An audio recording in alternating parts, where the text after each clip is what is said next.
Julian was the thrill. Life turned up to its loudest volume, unpredictable and dangerous. But she couldn't have both. The breaking point came on a rainy night, mirroring the morning she'd first met Ryan. He'd shown up at her door, smiling as he held a bouquet of wildflowers. "Claire, I think I—" He hesitated, suddenly unsure. "Is everything okay?" Before she could answer, Julian's motorcycle roared up the street. The sound echoed through the air like a siren. Claire's breath caught as Julian hopped off, his shirt soaked, his eyes fixed on her. "Claire," he said simply. Ryan turned, his expression collapsing as he realized what was happening. Claire stood frozen between the two, rain dripping down her face. It was the moment of truth. "Who is he?" Ryan whispered, his voice breaking. Julian stepped closer. "She doesn't belong in a cage, man. You know that."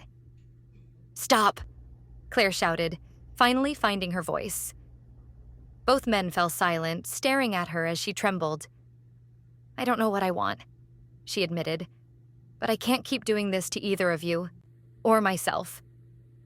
The days that followed were the quietest Claire had ever known.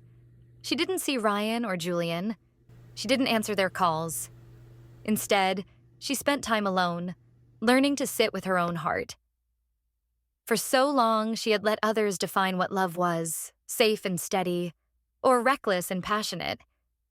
She realized love couldn't be built on the shoulders of someone else. It had to start with herself. When Claire finally picked up the phone weeks later, it wasn't to call Ryan or Julian.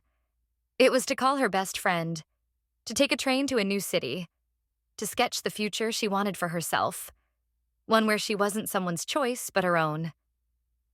And maybe one day, love would come again. But this time, Claire would be ready.